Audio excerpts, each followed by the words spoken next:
Muy buenas tardes, queridos alumnos, queridas alumnas, es un gusto saludarles. Pues bienvenidos sean a su clase, tercera clase que tenemos de Teología Juanina. Bueno, yo espero que me hayan hecho caso y hayan empezado a leer por lo menos los primeros capítulos del Evangelio de Juan. Siempre les digo que es muy provechoso y háganlo no solo para esta materia, sino para sus investigaciones diarias de la palabra.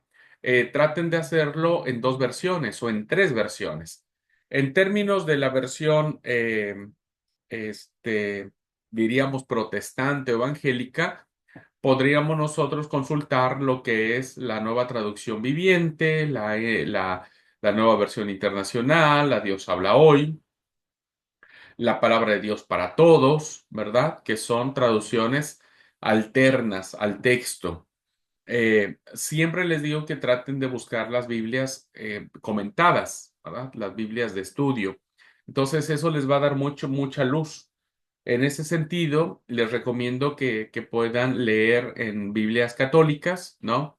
Como es la Biblia de Jerusalén, la Biblia del Peregrino, la Biblia de nuestro pueblo, la Biblia de las Américas, que son muy buenas traducciones y que evidentemente les pueden dar mucha más luz, ¿verdad? Del texto bíblico. Así que les sugiero siempre que traten de leer, por ejemplo, el primer capítulo de Juan y léanlo en varias versiones. Entonces, eso les va a aclarar muchísimo y se van a dar cuenta que el libro de Juan se le llama el libro de la gloria. Ya vamos a ver por qué. Pero en el entendimiento de lo que es el texto bíblico, bueno, les va a ayudar muchísimo a pensarlo. ¿Ok? Muy bien, espero que ya hayan visto la clase anterior porque viene la continuidad de la primera clase y de esta clase, perdón. Y me gustaría preguntarles a mis hermanos que están en clase presencial que me digan cada uno de ustedes, Dani, suegra, ¿qué es lo que recuerdan de la clase anterior?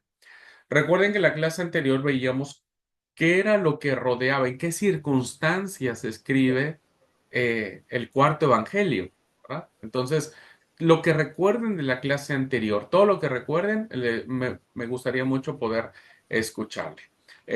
Dani, ¿querés empezar? Sí, por ahí lo que un poco recuerdo es que Juan se escribió, em, apuntaba más al principio de lo que fue de la vida de Jesús, ¿no es cierto? Y que usaba mucho ese término de la palabra logos, que era una palabra griega, ¿no es cierto? Que ahí por ahí abordaba todo desde el inicio, que nombraba a Jesús y usted hacía veíamos también en Génesis que ahí, desde ahí ya aparecía Jesús, ¿no es cierto? Es como que como que comienza todo el inicio de Jesús. Muy bien, ¿qué más? ¿Qué más? Todo lo que te acuerdas. A ver, ¿qué más? Y bueno, por ahí lo que significaba la palabra logos, ¿no es cierto? Que era una palabra muy usada, que hablaba directamente de la mente, el, la sabiduría de Dios, ¿no es cierto? Ujú. Eh, va por ahí, Ok, más o menos ok, lo que ok. recuerdo de esa clase. Ok, amigo, gracias, gracias. Bueno, no sé, suegra, si usted alcanzó a ver la clase anterior.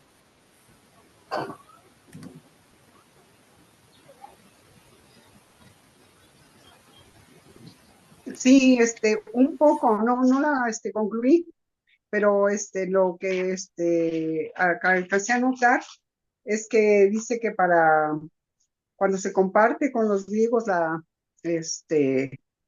vida del Señor Jesús, que para ellos era desconocida la palabra Mesías, que para ellos era más fácil identificar la palabra logos y que,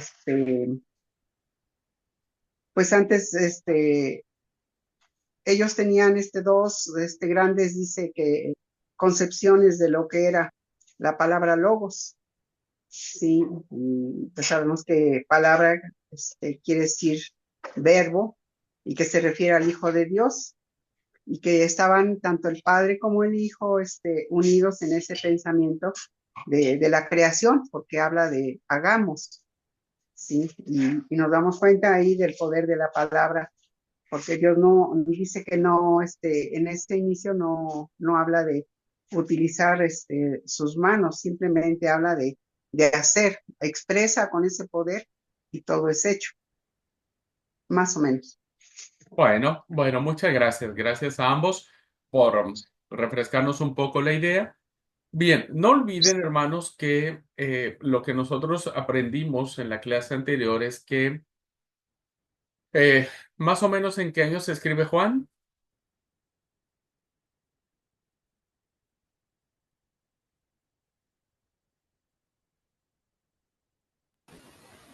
70 años más o menos después de, era entre 70 y 80 años después de En Cristo. el año 100 más o menos. Sí, era 70 años después de la muerte del Señor, que vienen a ser más o menos a finales del primer siglo, es decir, entre el 95 y 100, ¿verdad? Se escribe el Evangelio de Juan. Bien, ¿qué características tenemos ahí? Bueno, han pasado ya 70 años entre los hechos que narra Juan, que tiene que ver con la vida de Jesús, y cuando se escribe el texto, ¿verdad? Entonces hay una línea histórica muy grande. ¿Qué pasaba con la iglesia eh, a finales del primer siglo? Pues como dijimos, ¿verdad? Ya la iglesia era predominantemente griega. Al inicio del cristianismo era eminentemente judía. ¿Por qué? Porque Jesús era judío, los discípulos eran judíos, las primeras comunidades eran judías, el Espíritu Santo cae sobre Jerusalén.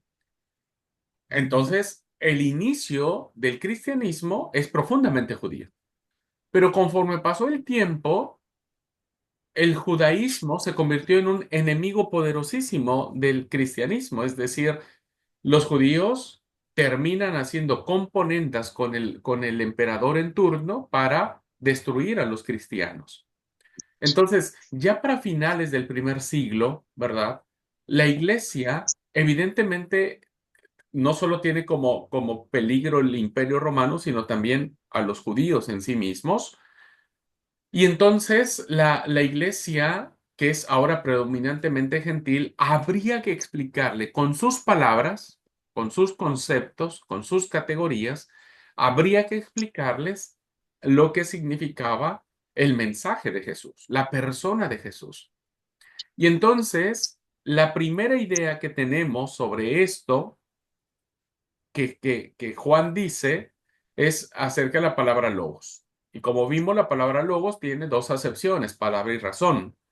Palabra tiene más una connotación judía porque en el Génesis, ¿qué hace Dios cuando crea todo?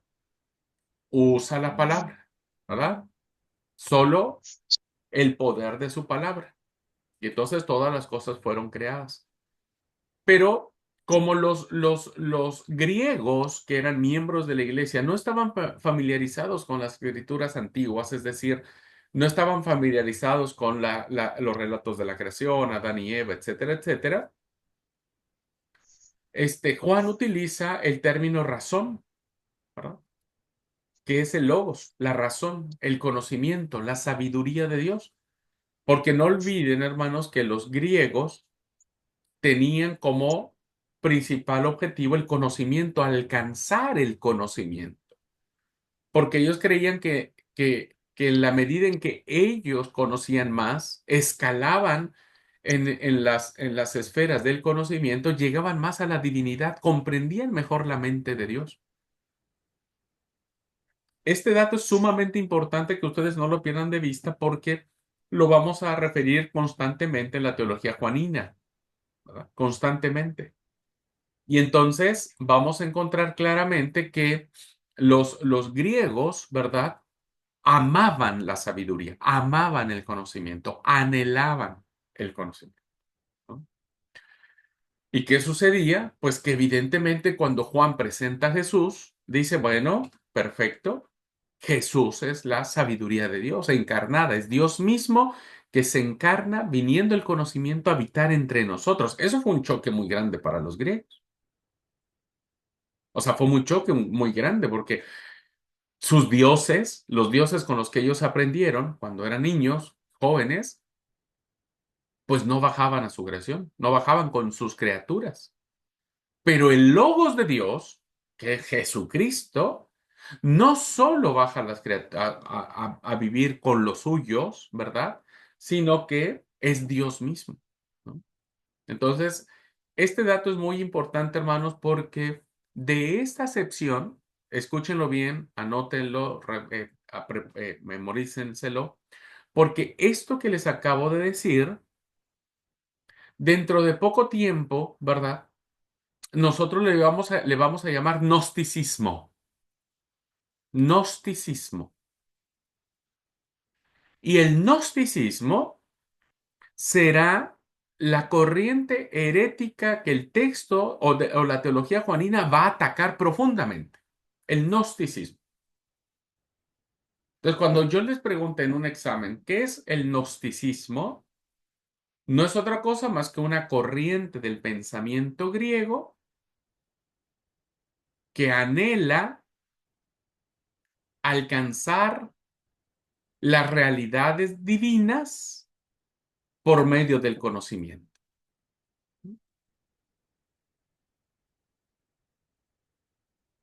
Porque entonces, como vamos a ver, el gnosticismo se va a mezclar con el cristianismo, con el mensaje del evangelio. Entonces, fíjense cómo hoy actualmente una doctrina extraña que se mezcle con lo que nosotros creemos, pues arma una herejía o arma una mala comprensión del evangelio. Bueno, eso es lo que sucedió a finales del primer siglo y eso es lo que va a pelear o va a atacar el evangelio de Juan y las tres epístolas juaninas. Pues no pierdan de vista eso. Gnosticismo. ¿Qué es gnosticismo? Es la corriente, el pensamiento filosófica que anhela llegar a las realidades divinas, es decir, como que atrapar a Dios, ¿verdad? Por medio de la sabiduría, por medio del conocimiento. No sé si ustedes han escuchado hablar de la masonería actualmente. Bueno, la masonería es una forma de pensamiento donde ellos alcanzan las realidades divinas a través del conocimiento. Entonces, entre más conoces, como que más llegas al cielo, ¿no? Esa es la idea. Entre más conoces. Por eso es que los filósofos griegos pues anhelaban la sabiduría. ¿Ok? Bien, no pierdan de vista eso porque van a escuchar constantemente a partir de ahora las luchas gnósticas, ¿no? Y vendrá otra palabrita después que se la van a tener que aprender sí o sí, que se va a llamar el docetismo, ¿no? El docetismo. Entonces, por eso, para estas fechas que se escribe el cuarto evangelio, que es hermosísimo, pues nos damos cuenta que tiene su propia impronta, ¿no? Tiene su propia complejidad por los sinfines de herejías que se mueven alrededor de la iglesia del primer siglo y que evidentemente la teología juanina pues va a atacar profundamente. Ujú. Bien, vamos entonces a avanzar, ¿ok? Por favor, nunca se queden con una duda. Es muy importante, por eso voy a tratar de ir lo más despacio, porque yo quiero que ustedes te- terminemos comprendiendo con exactitud esta situación, ¿ok? Entonces, nunca se queden con una duda, por favor. Voy a compartir la pantalla y... Ah, no, para. Un segundo, porque como reinicié todo, se me cerró la presentación.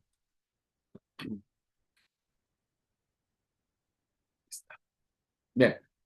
Entonces, nos quedamos en la segunda concepción, ¿verdad? En la segunda concepción que los griegos tenían respecto del conocimiento. Había dos grandes concepciones. Ya vimos la primera que tenía que ver con este, el logos, ¿verdad? Ahora ahora sí voy a compartir la pantalla y vamos a ver la segunda. Vamos a ver la segunda concepción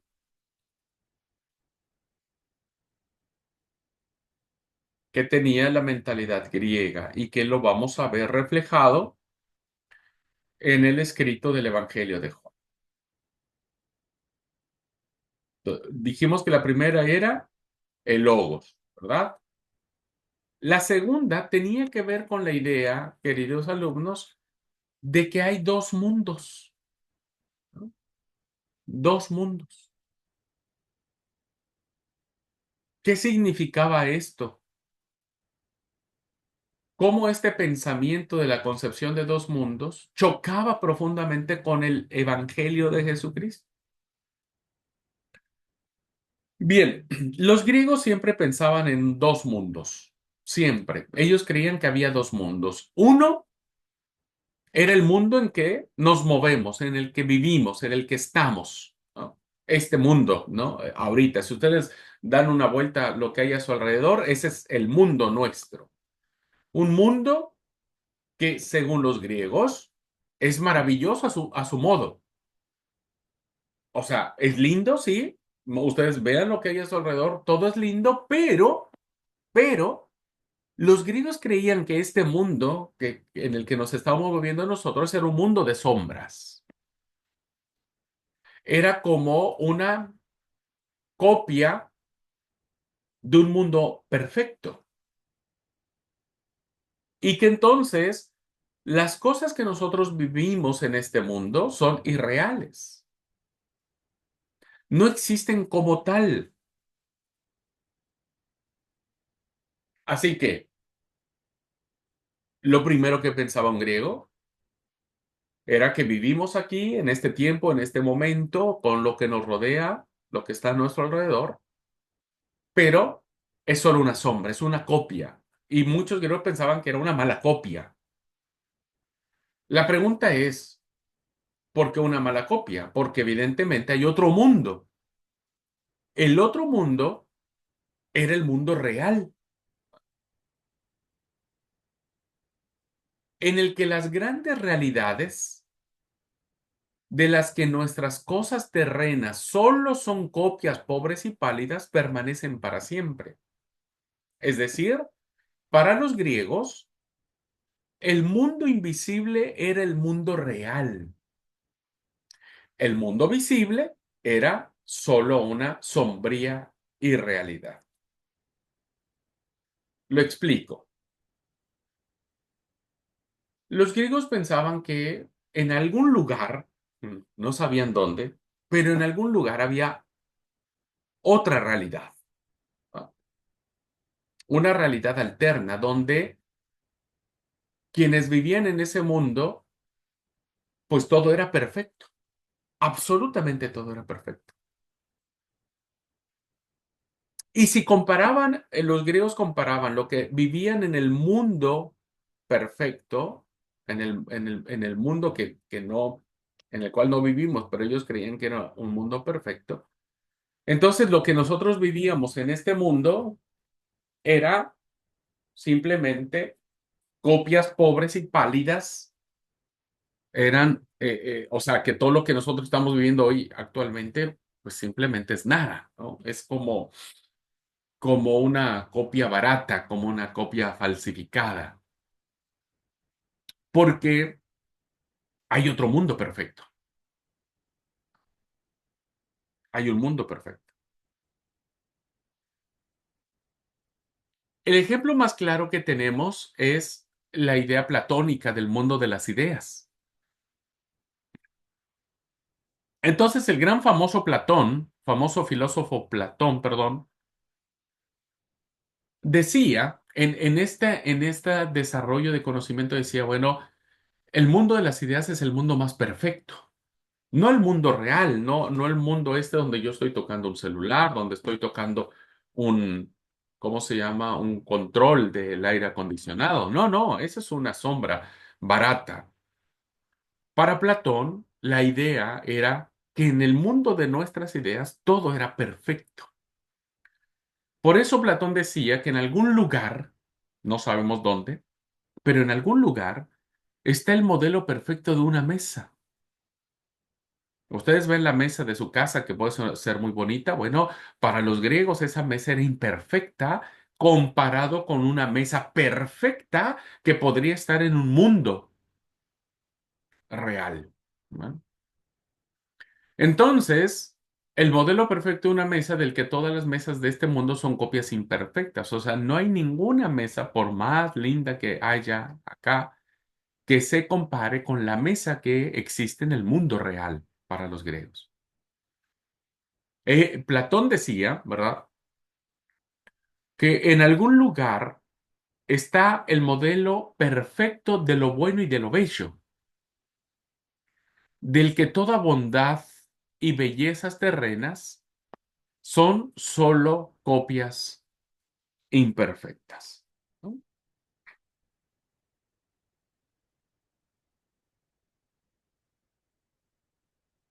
Así que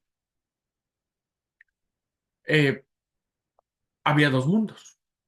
Uno en el que nos tocó vivir y bueno, hay que bancarse, que es este, el que estamos teniendo ahora, que es imperfecto en todos los sentidos, que es una sombra, una mala copia, pero en algún lugar, y Platón decía que era el mundo de las ideas, hay un mundo real. Y en ese mundo real, ¿verdad? Todo es bello, todo es perfecto. Por lo tanto, uno anhela vivir en ese mundo real. Y entonces, por eso los griegos menospreciaban lo que vivían en este mundo, porque decían, bueno, lo que nosotros vivimos en este mundo no es tan importante, no es tan importante. Por eso los valores morales que existían en el mundo griego, pues no compaginaban con los valores morales que el Evangelio de Jesucristo establecía. Porque evidentemente los griegos, por ejemplo, podían tener relaciones sexuales hombre con hombre y no era un acto homosexual como nosotros hoy lo conocemos, ¿verdad? Para nosotros hoy tiene una connotación sexual el coito entre un hombre y un hombre. Para los griegos no, porque para los griegos el cuerpo es nada, o sea, el cuerpo no era nada. Y entonces se creía que evidentemente la sabiduría divina radicaba en los varones.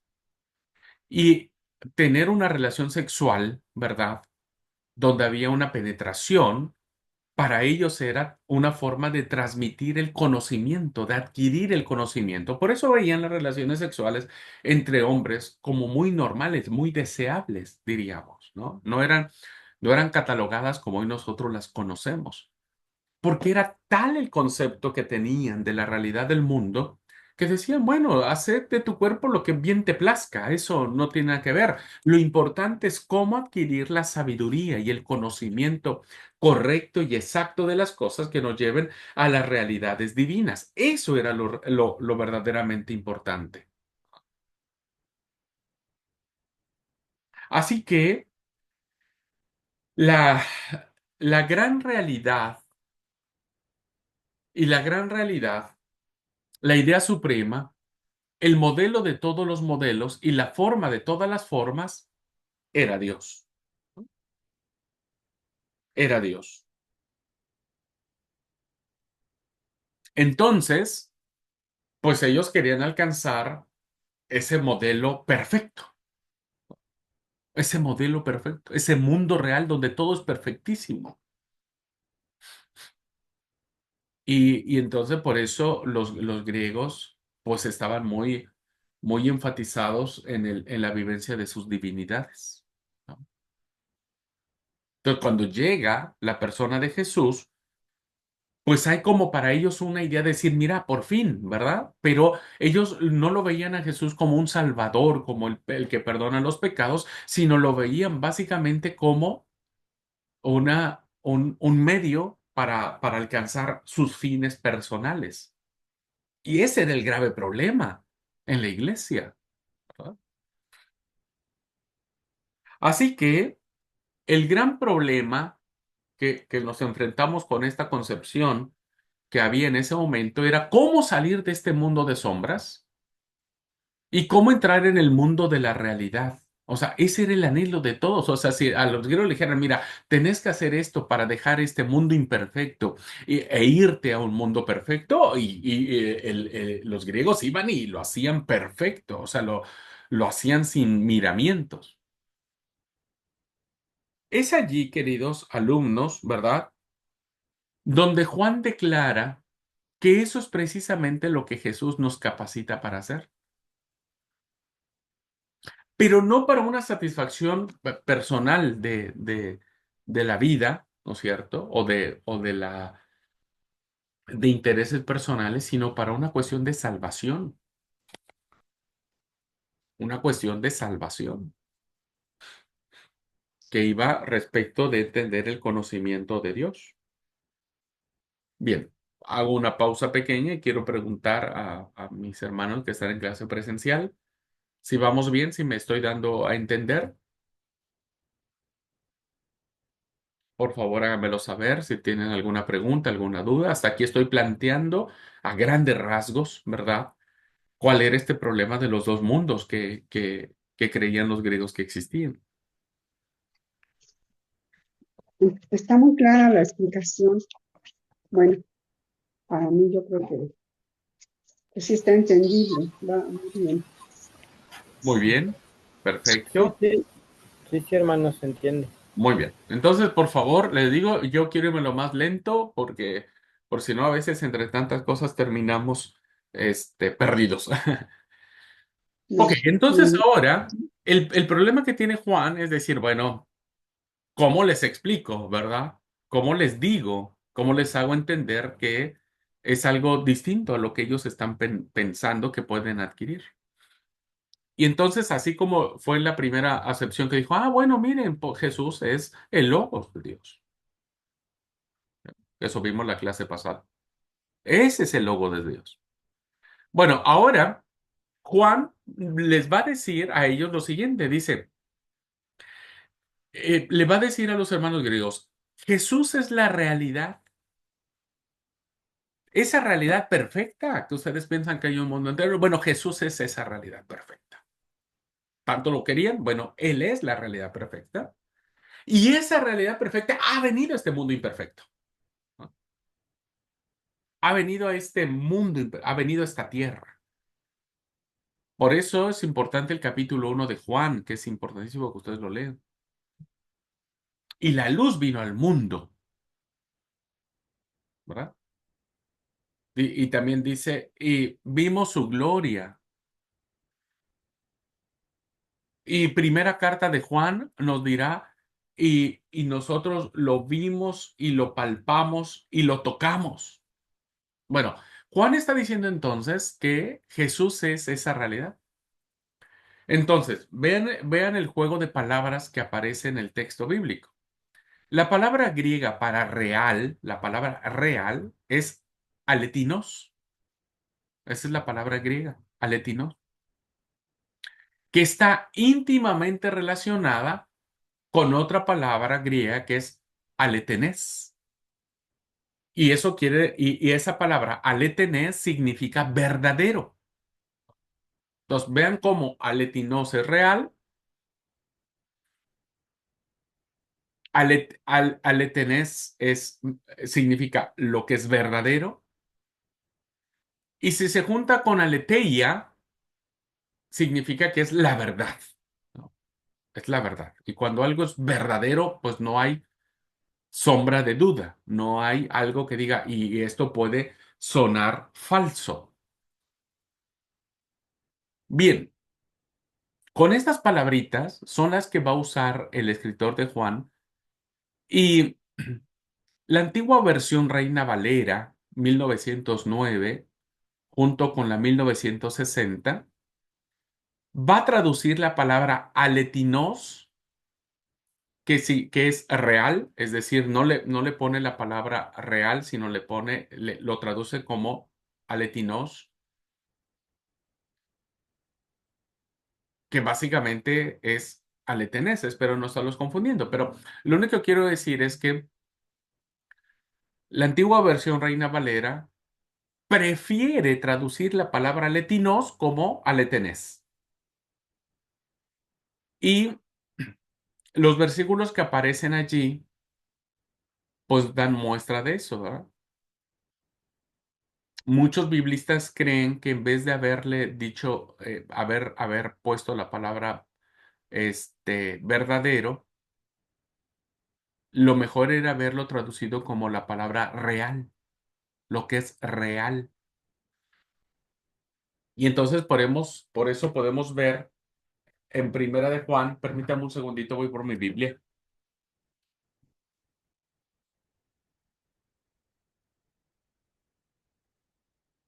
Entonces podemos leer, por ejemplo, si ustedes van al Evangelio de Juan, yo voy a leer ahora en esta Biblia católica que es la Biblia de Jerusalén.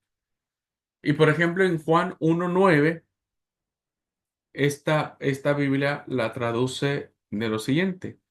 La palabra era la luz verdadera, ¿verdad? Usan este término verdadero, pero si le pusieran aletinos, ¿verdad? Entonces sonaría Jesús es la luz real, hablando de este mundo real que tanto anhelaban los griegos. Pero las traducciones han preferido usar la palabra aletenés, que es verdadero. Entonces, por eso dice, la palabra, es decir, Jesús era la luz verdadera. En Juan 6:32, hablando de Jesús, encontramos la misma expresión y en esta traducción dice, en verdad os digo que no fue Moisés quien os dio el pan del cielo, es mi Padre el que os da el verdadero pan del cielo. Utiliza la expresión aletenes, que es verdadero, lo que es verdadero. Y está bien, Jesús es la luz verdadera y también es el pan verdadero. Pero si lo se hubiera traducido como aletinos, entonces diría Jesús es el pan real.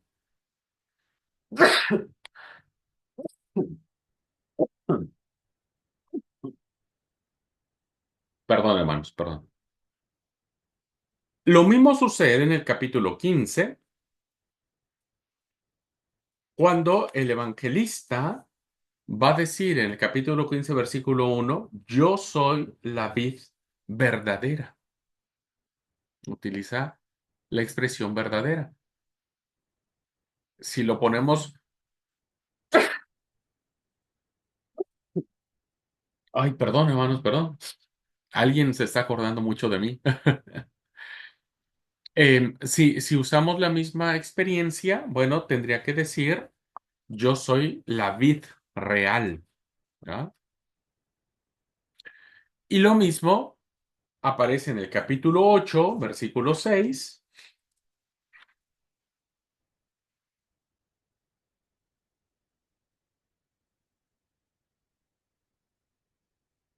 Dice, capítulo 8, versículo 6. Esto,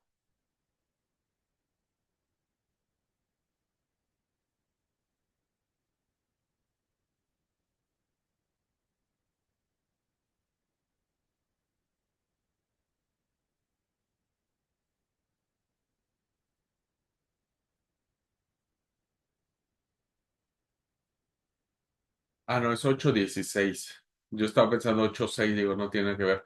Dice, y si juzgo, mi juicio es verdadero, porque no estoy yo solo, sino yo y el que me ha enviado. Es decir, Jesús vendría a ser el juicio real, ¿verdad? El juicio real.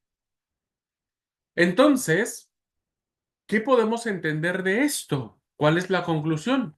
¿Qué dice Juan con estas expresiones que está dando sobre Jesús a su auditorio?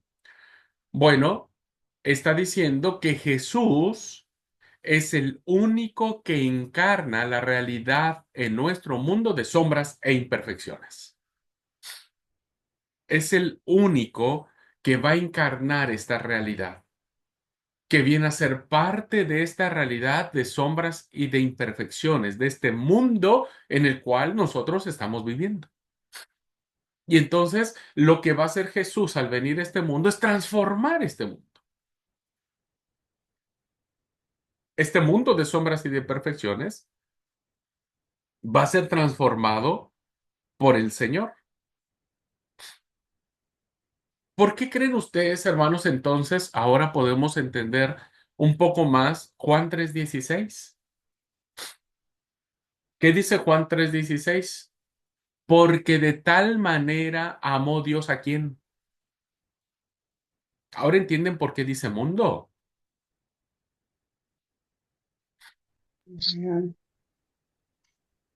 De tal manera amó Dios al mundo. Este mundo imperfecto, este mundo de sombras, este mundo de irrealidades, este mundo que no es perfecto, ha sido amado, ha sido visitado, ¿verdad? Ha sido, el Hijo de Dios ha venido a montar su carpa entre nosotros. Y entonces este mundo viene a ser iluminado por la luz real, por el pan real, por la vid real, por el juicio real. Entonces es Jesús quien va a transformar este mundo imperfecto en la perfección del Evangelio y de la salvación. ¿Vamos bien hasta acá? Ahora, Sí, bien. buenísimo, buenísimo. Entonces, todas las acciones, ¿verdad? Esto va a derivar en que todas las acciones que Jesús llevó a cabo son, por tanto, todas sus acciones. Y fíjense que lo que vamos a ver es que Jesús utiliza 7 milagros en el texto bíblico, en el Evangelio de Juan, perdón. 7 milagros.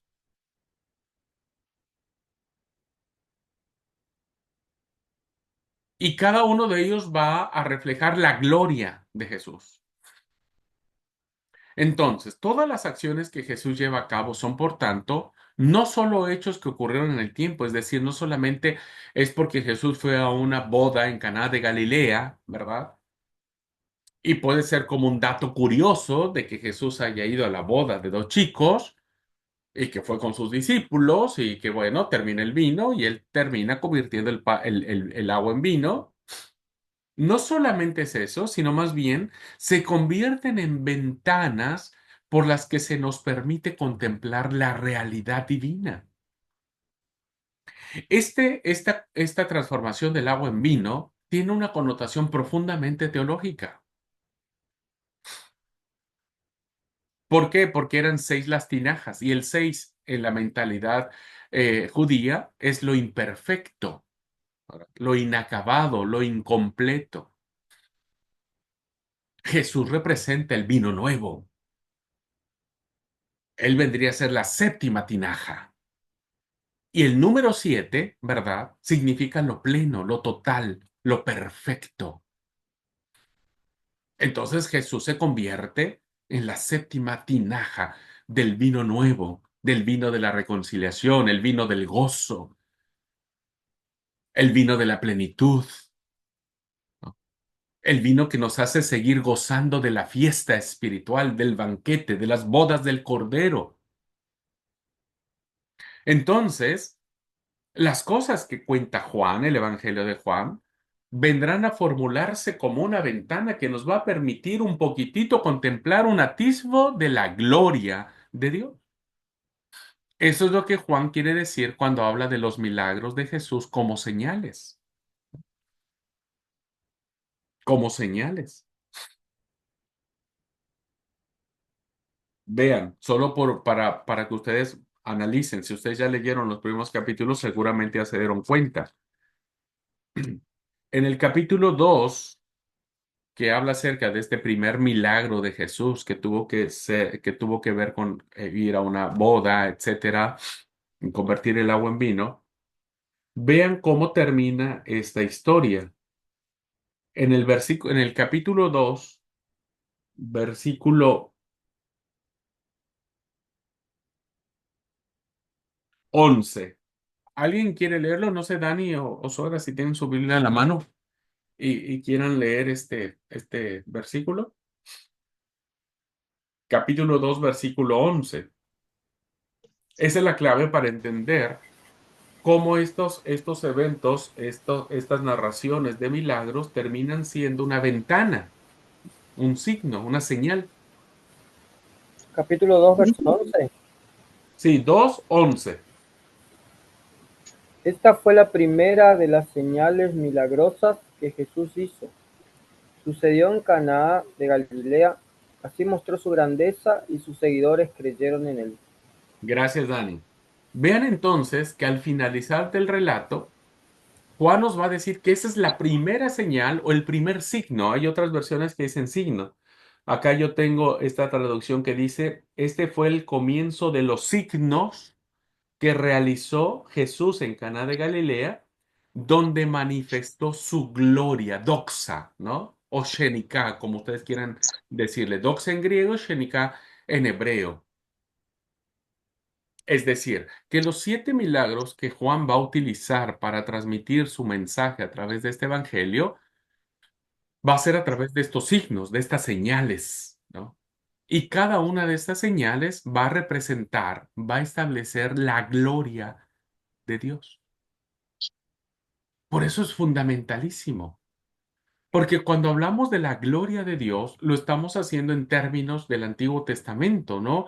Donde nos dice en el libro del Éxodo que cuando Moisés ministraba en el tabernáculo de reunión, dice que la gloria de Dios llenaba el tabernáculo y ni siquiera podían entrar para ministrar en el templo, solo Moisés podía entrar para ver al Señor cara a cara, nadie más. La presencia de Yahvé a través de la columna de humo, de humo que, esa nube, perdón, esa nube que descendía del cielo, representaba nada más y nada menos que la presencia absoluta de Yahvé, ¿verdad? Y bueno, lo que está diciendo Juan es que a través de estos señales, la gloria, la Shekinah, va a descender de los cielos. Desciende de los cielos. Ujú. Y entonces se convierte en una señal, en un signo. Por eso se le llama también el Evangelio de los signos o el Evangelio de las señales. ¿Va? Porque, insisto, ya lo vamos a ver con mayor detenimiento cuáles son estos 7 eventos. Por lo tanto, las obras maravillosas de Jesús no eran simples hechos admirables. Juan no está contando graciosamente o encantadoramente o ingenuamente. Juan no está contando estas historias como eventos jocosos. Más bien, como dije, eran ventanas que se abrían ¿a qué? Al mundo real. ¿Y quién es el mundo real? ¿Quién es el mundo perfecto? No las ideas, como decía Platón. Juan dice que el mundo perfecto está en Dios. Dios es la realidad perfecta y que solo a través de Jesús, porque creen que Juan establece en su evangelio y dice, nadie viene al Padre si no es por mí. Esto explicaría entonces, queridos hermanos, esto explicaría por qué Juan, el cuarto evangelio, nos va a relatar los milagros de una manera completamente diferentes a los evangelios sinópticos. Los va a contar de una manera diferente porque Juan va a explicar en su mentalidad qué es lo que quiere que su auditorio entienda. Y entonces lo que ahora vamos a ver es cuáles vendrían a ser las diferencias de los milagros que va a presentar Juan, porque Juan, insisto, va a elegir solo 7 narraciones de milagros, pero no así los sinópticos. Entonces vamos a ver un poquitito estas diferencias. En primer lugar, ¿verdad? En primer lugar, la primera diferencia es que en el cuarto evangelio, en el evangelio de Juan, vamos a echar de menos el carácter compasivo.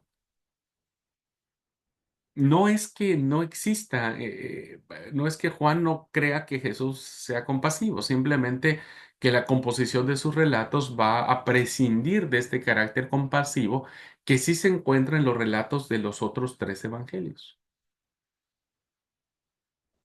Pongamos el ejemplo, ¿no? Pongamos el ejemplo.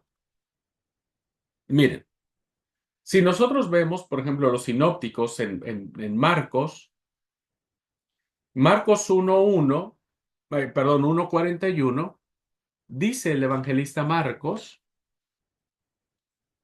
que Jesús se mueve a sanar al leproso.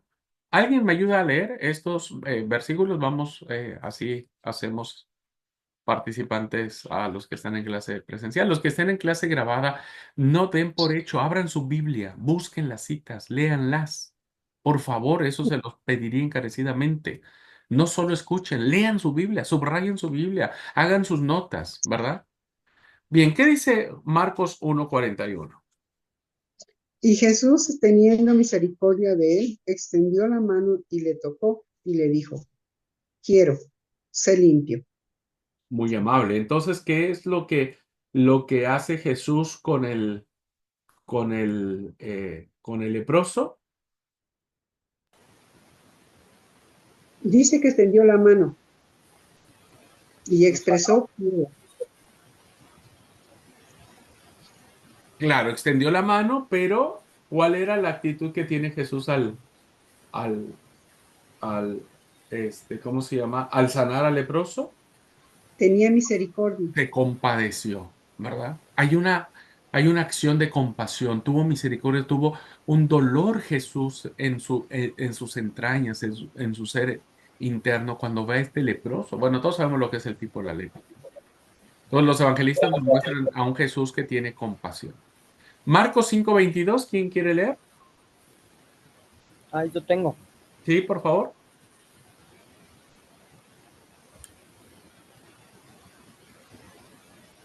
Dice, llegó uno de los dirigentes de la sinagoga que se llamaba Jairo. Cuando vio a Jesús, se arrodilló ante él y le rogaba mucho. Muy bien. ¿Cuál fue la actitud de Jesús ante la petición reiterada de Jairo cuando él le dice, mi hija está a punto de morir?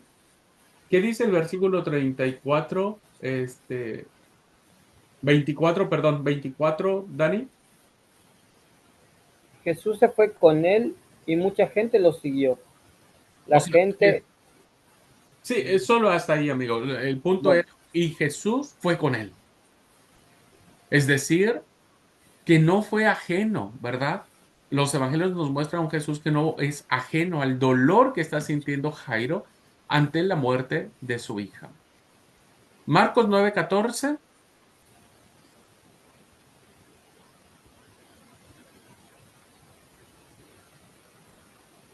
Marcos 9:14 dice, cuando llegó a donde estaban los discípulos, vio una gran multitud alrededor de ellos y, y escribas que disputaban con ellos. Muy bien. Este es un relato, ¿verdad? Que tiene que ver con el muchacho epiléptico, ¿verdad?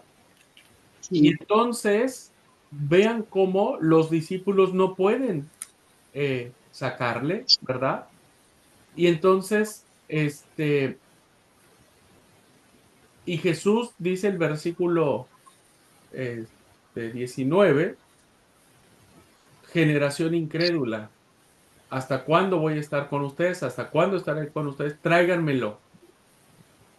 O sea, Jesús tiene una compasión por las personas, por el padre de este chico, le reta a los discípulos, los reta, le reta, perdón, les dice cómo es posible que no hayan podido, no se hayan compadecido con este hombre y hayan hecho lo que deberían hacer para aliviar el dolor de este padre.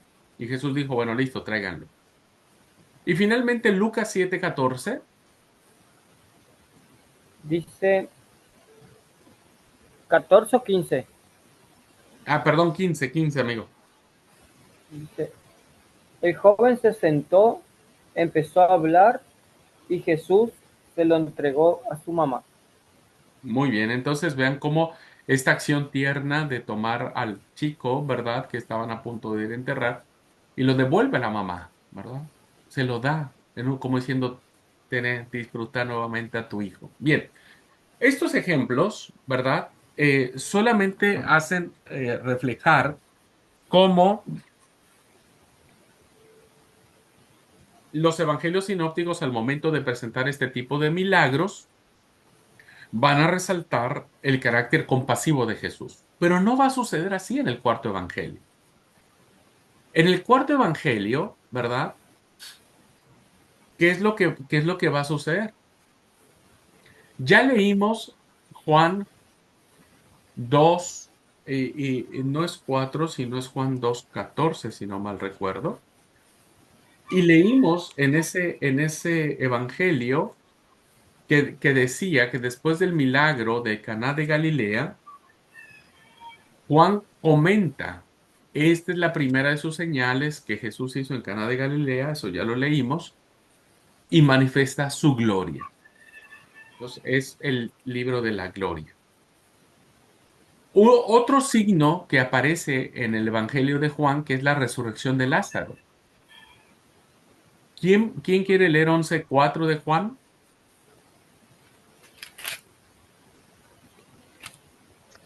11:4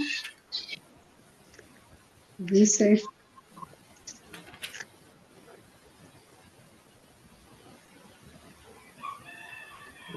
oyéndolo Jesús dijo, esta enfermedad no es para muerte, sino para la gloria de Dios, para que el Hijo de Dios sea glorificado por ella. Gracias. Entonces vean cómo el evento de la resurrección de este personaje llamado Lázaro tenía como finalidad que la gloria, ¿verdad? La Shemitah de Dios. Y otro de los milagros que aparecen en el Evangelio de Juan nos muestra también la curación del ciego de nacimiento. ¿Qué dice Juan 9:3?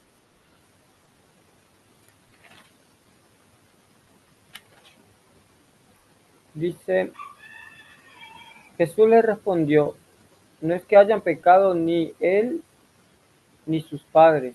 Este hombre nació ciego para que en él se muestren las grandes cosas que Dios puede hacer. Entonces, ¿qué es lo que vemos ahí?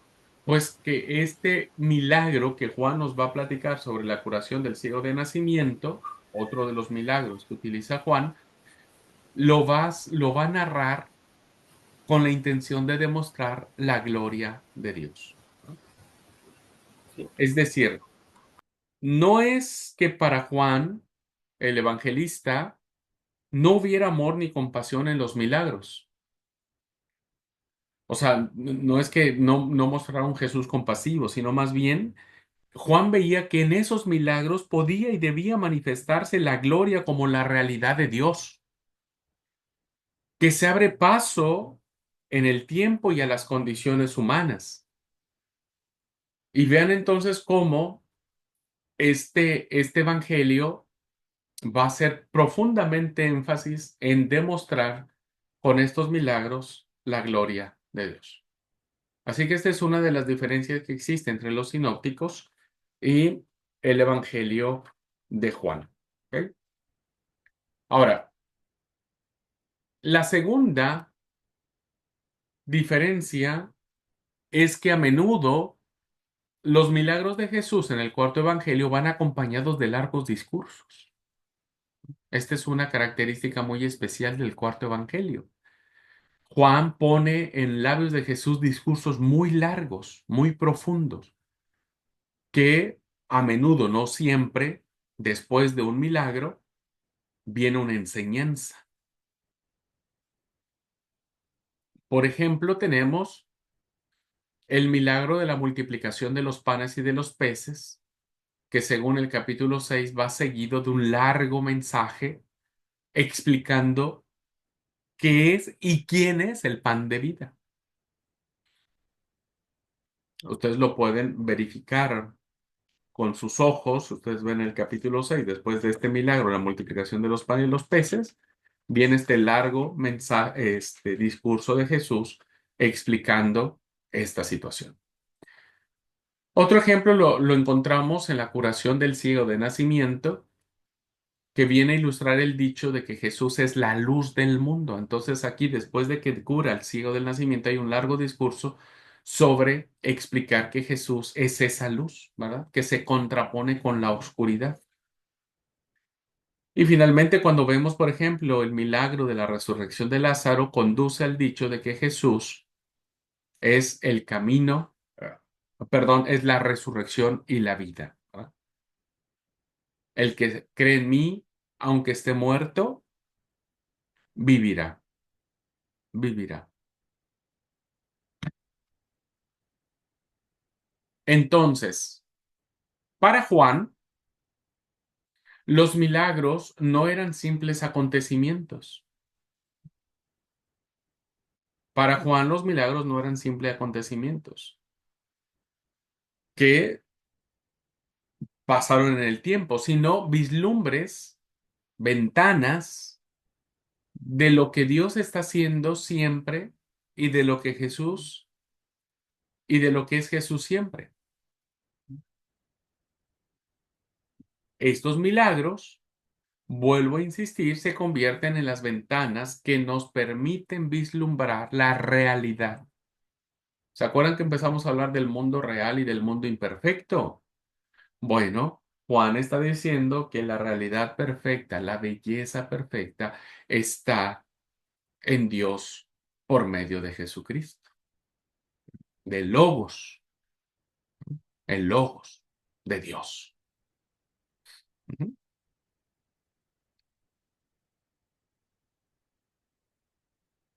¿Me explico? Ahora, vean cómo esto que estoy diciendo se va a aplicar a estos milagros que hemos estado viendo. Vean cómo se aplica. Bien, vimos entonces que en el primer milagro, acá donde está el cursor, vemos la multiplicación de los panes y los peces, que iba un largo mensaje sobre que Jesús es el pan de vida.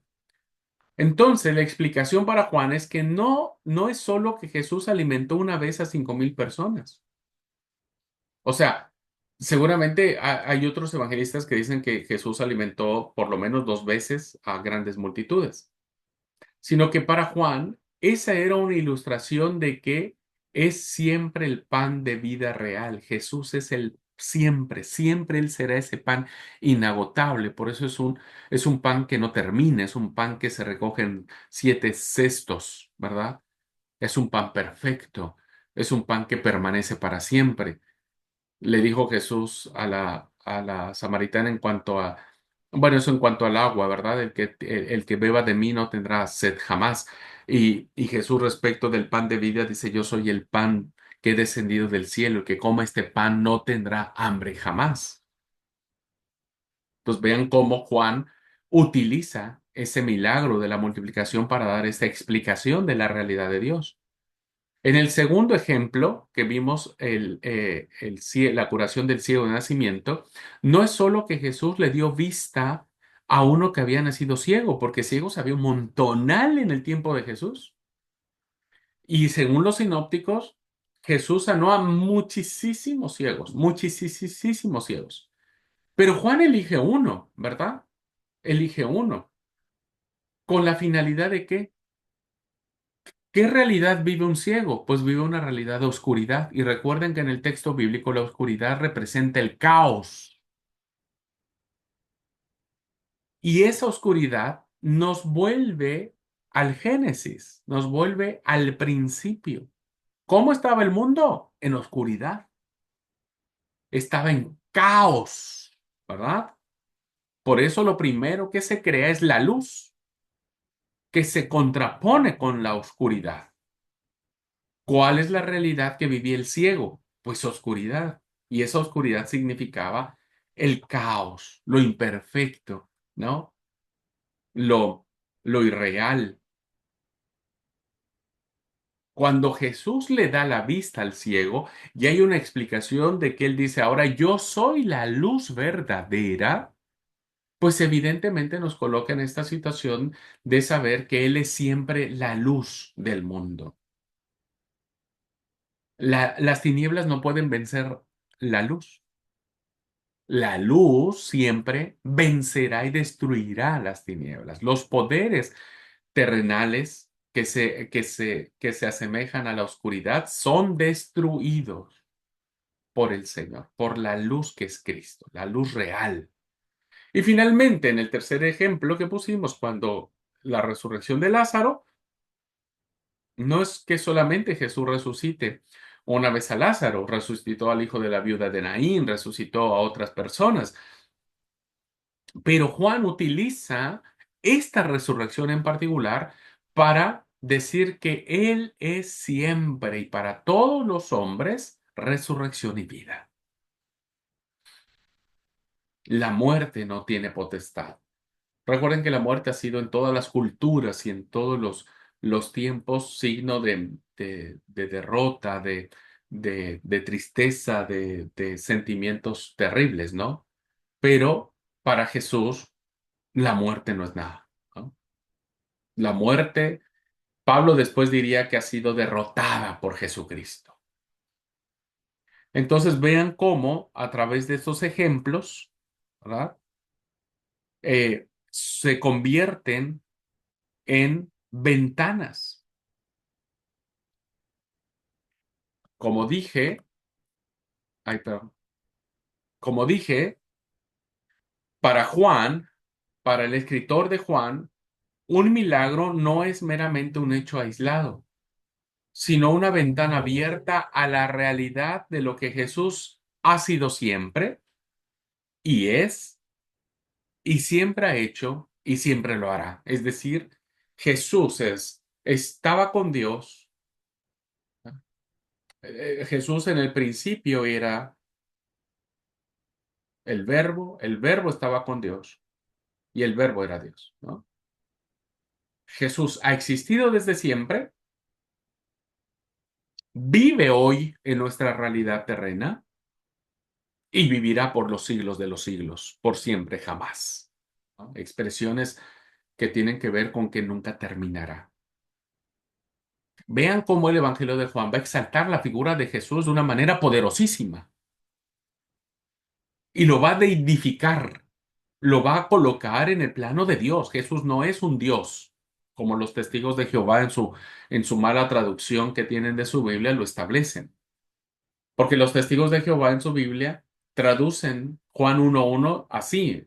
En el principio era el verbo era con Dios y el verbo era un Dios.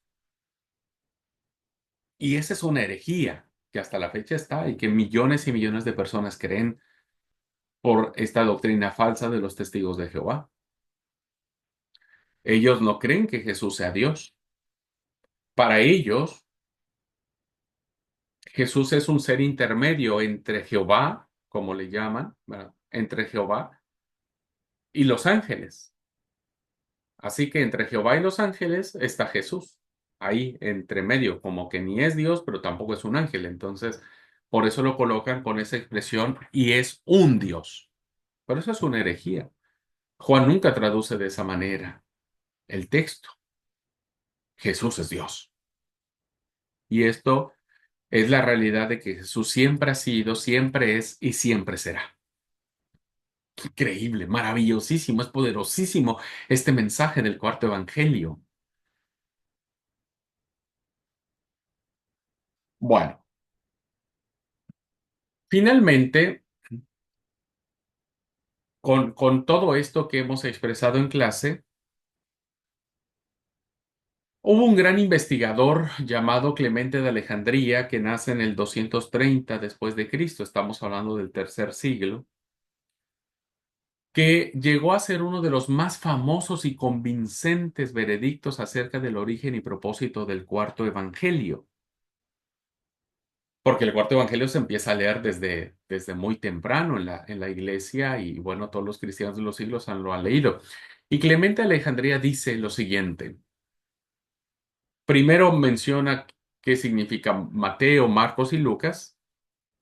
Y al final dice Clemente, por último, Juan, es decir, el cuarto evangelio, reconociendo que lo que hacía referencia a las cosas corporales del ministerio de Jesús se había narrado suficientemente, es decir, todo lo que cuando nació Jesús, cuando se bautizó, cuando fue tentado, cuando Juan el Bautista, cuando tuvo hambre, cuando la tempestad, cuando sacó fuera demonios, etcétera.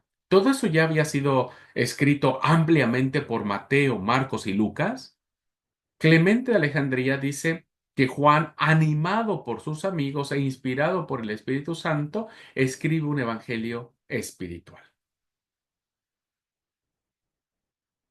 Un evangelio espiritual. Por eso el cuarto evangelio se cocina aparte, ¿no? Porque tiene una connotación de la gloria.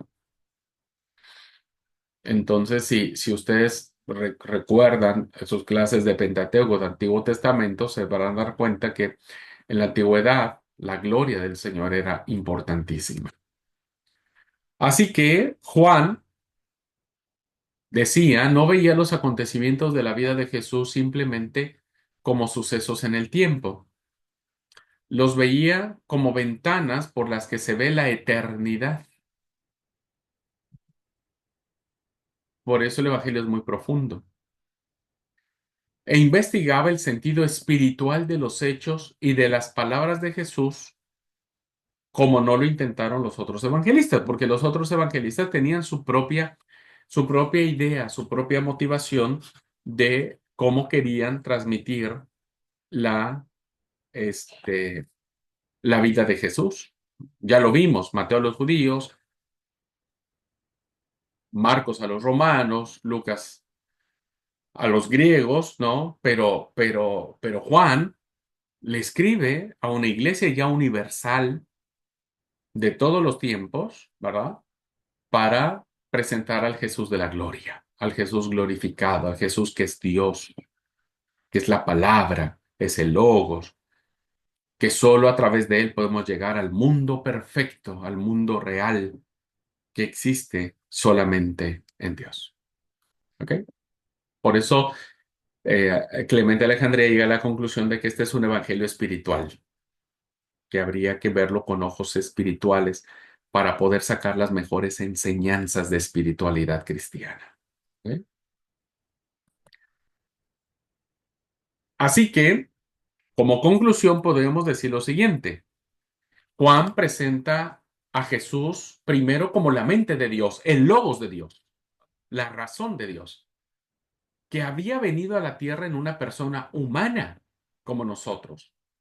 Y vimos su gloria, vean cómo es, vimos su gloria, la Shenikah de Dios.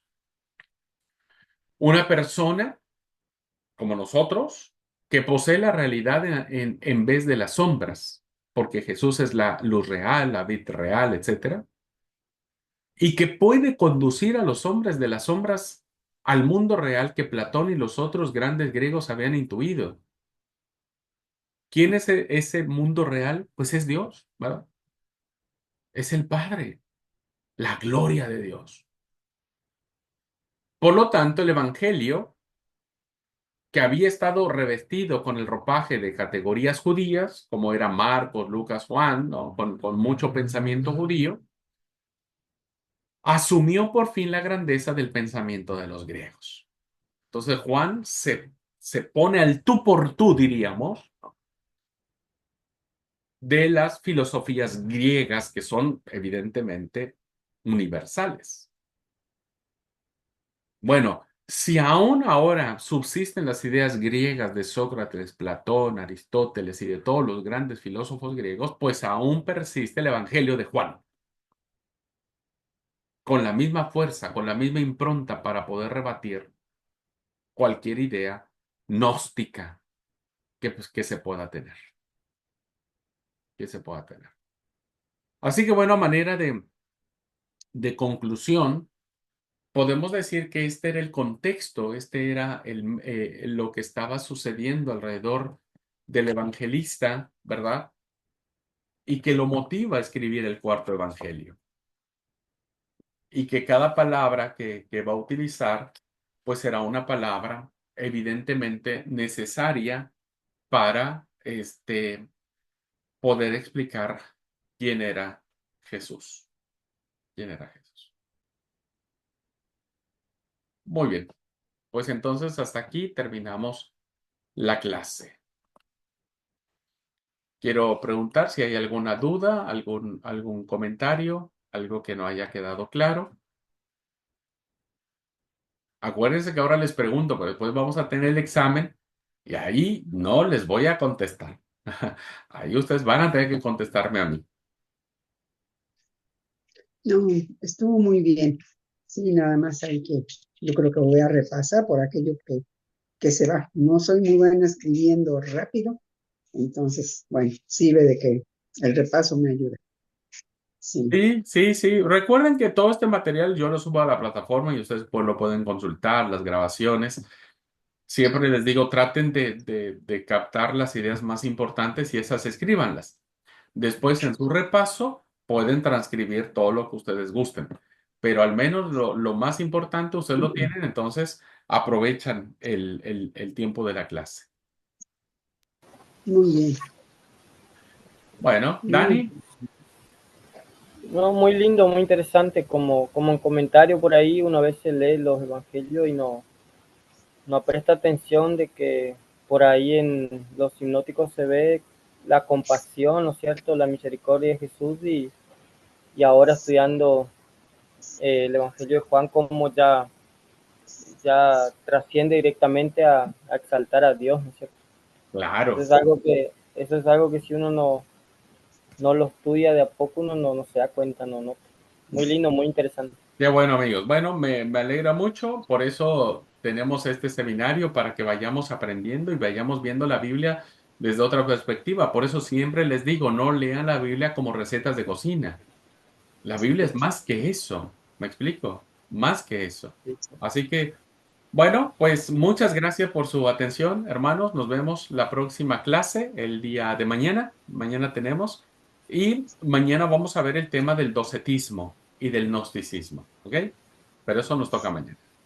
Dios los Dios bendiga. me Cuídense mucho. Bendiciones.